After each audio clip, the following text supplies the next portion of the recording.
Radio. We're sponsored by the Apex Museum once again. I'm here. My name is Dan Moore Jr. I'm your host and my co-host. Are you there? Hi, Angela. How you doing today? It's good to be in the city, huh? How about that tornado warning earlier today? You didn't hear about that? I said, how about that tornado warning today?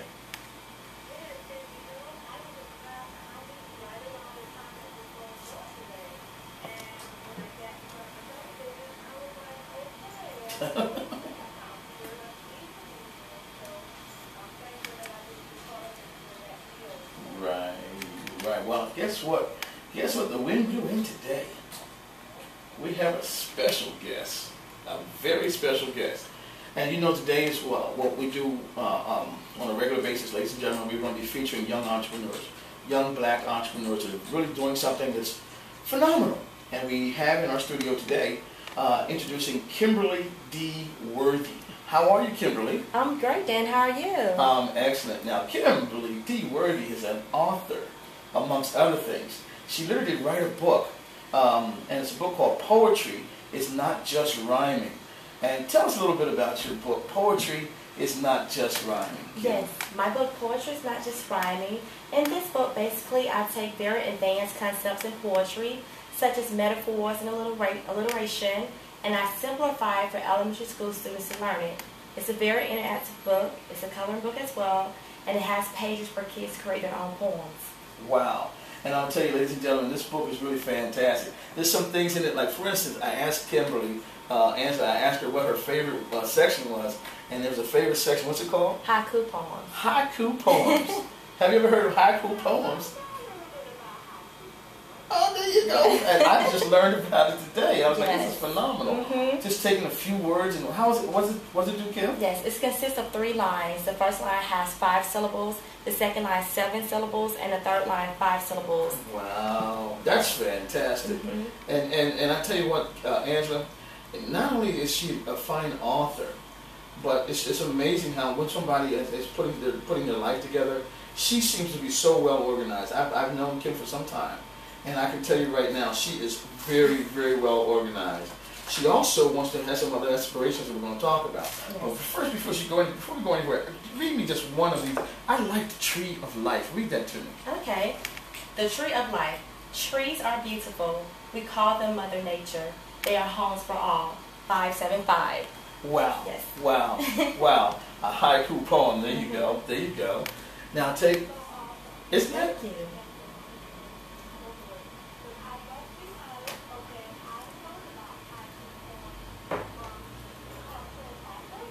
Okay.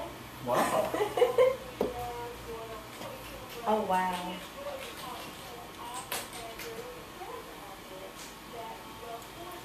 Oh. Wow. Yes.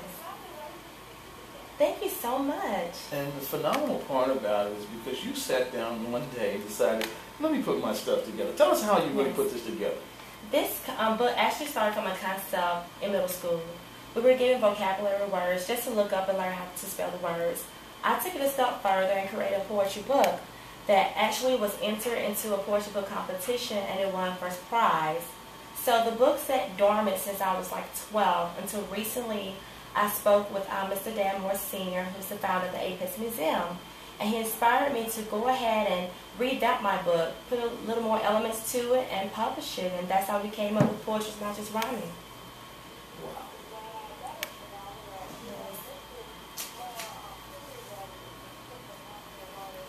Yes, he is.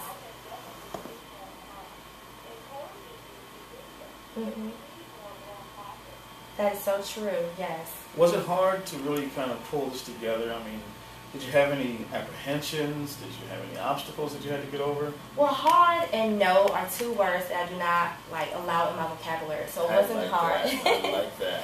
Yes. But of course, when you're starting to do something new, you're always a little apprehensive about starting because you don't know how to start. So my mindset is just go ahead and do it. Don't think about the adversities.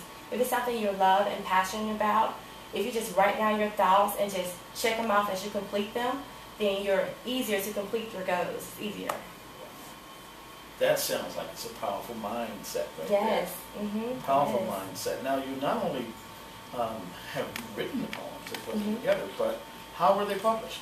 Well, I self-published my poems. I have my own publishing company, and I contacted a distributor, and they basically binded my book and did all that legwork. But as far as publishing, I did it all myself. Did you hear that, Angela? She said, I have my own publishing company. Yes, self-made, yes. And that's powerful. That's powerful because a lot of people today have these goals, and that's what we talk about all the time, is making sure that people understand if you have a goal to meet that goal. Yes. There's gifts inside of you that will make room for your talent and your prosperity. That's so true. And so those obstacles, they don't exist. They don't, no. They don't exist. Tell me more about yourself, Kim. Okay, well, I'm a writer in general. I'm also a songwriter. Back in 2009, I co-wrote 5 songs off this R&B artist album, and I'm an actress as well. So basically, I'm branding myself the all-around Renaissance woman of 2011 and beyond. That's who I am. And so what do you have any questions for her?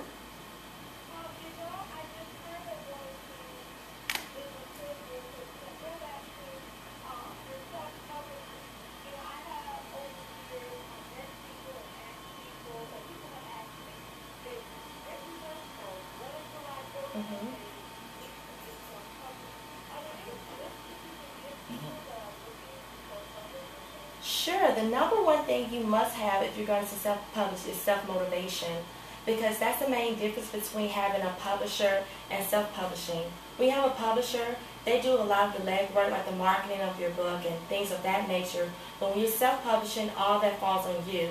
So if you're the type of person that just creates a book but do not want to market it and think someone's just going to buy it, then you might need to look for a publishing deal. So if you don't have that motivation and, you know, the belief in yourself, then self-publishing would not be the thing to do.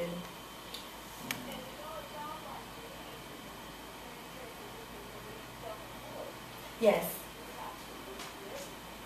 Yes.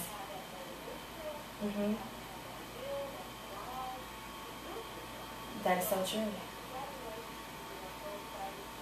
Thank you. There's also some great illustrations in this book, Angela. And tell us about the illustrations. Well, the book was illustrated by Drew Jackson Jr., who's my first cousin. It's so weird because I didn't know that you can like draw on the iPad. I'm so like not into drawing. Shout out to Apple. Sorry. But he's very talented. He drew all the pictures. He's been illustrating for years. So when I was looking for an illustrator, I thought about it and I said, you know what?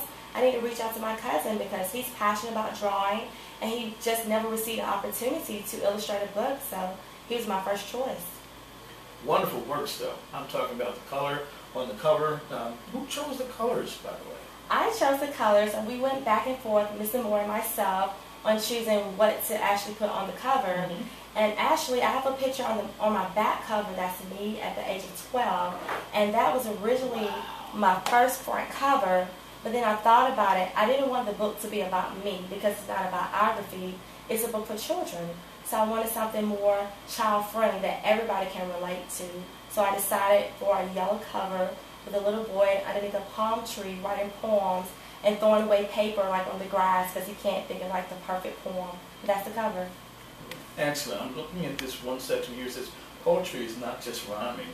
Gives children the opportunity to read poems that are fully illustrated and also have a chance to create their own poems. Yes. That's powerful. Did you get a chance, like when you go out and speak in engagements, do the children actually get involved like that? They do, and it's amazing because I always relate poetry to rap music because so many kids love rap. So I first start off asking kids, can you all write a poem? They say no. I say, can you write a rap? And they write me a rap. And then I pick apart their rap and show them the different forms of poetry that they're using. Many of the children are using metaphors and personification, but they don't realize it. And once they realize it, they start to love poetry. Angela?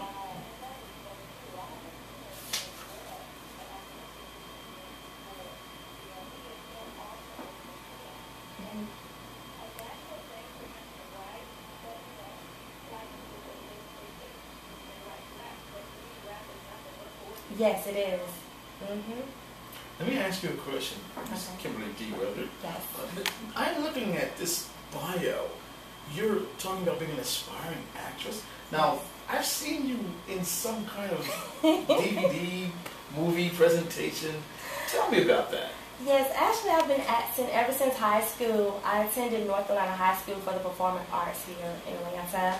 And from there I moved to Savannah State, and I performed in so many plays throughout the Savannah area. And when I moved back to Atlanta, I actually do a lot of student films for their thesis projects and things of that nature. And they're all on YouTube, so I'm just really into acting and trying to get my foot in the door with the right people. Wow. Well, other things that I'm noticing here, let's see, you also, I know one other thing, you're a marketing coordinator at the Apex Museum. Yes, I am. I do love marketing. I went to school for mass communications and PR, so it kind of ties in with my major in college. Wow. So now you're the CEO of your own publishing company. I am. You have your own book. You're a noted speaker now. I've seen your site. Yes. And tell us about your website. My website is KimberlyDworthy.info. You can go there and find out anything you want to about me, my upcoming tour days, speaking assignments, all that is KimberlyDworthy.info. KimberlyDworthy.info. We need to connect with Kimberly D. Worthy, because I'm quite sure there's more to you than what we see. So what's next for Kim? I'm actually working on my second children's book. And this book is actually being co-written by my mother, Brenda J. Worthy. Wow, that's powerful. It's a joint effort, and it started from a concept that my mother had years ago.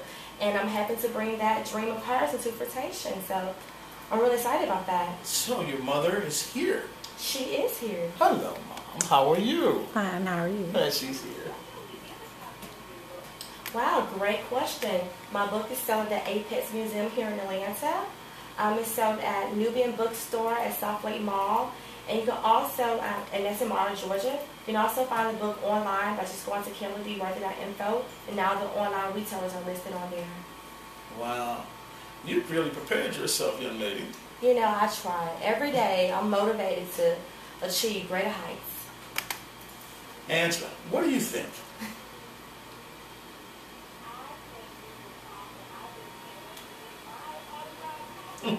Yes, thank you.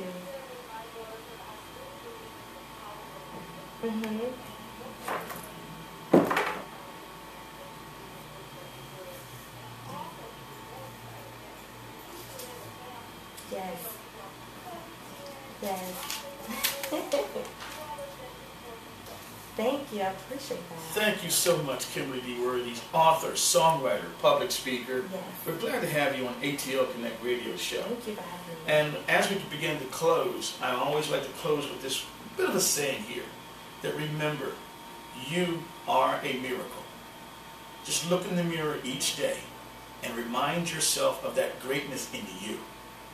Don't let situations or people dissuade you. Keep a smile on your face and a good vibe in your heart. And then share those wonderful things with others. Because peace is contagious. Go ahead and spread it. Good night, Atlanta. Good night, Atlanta.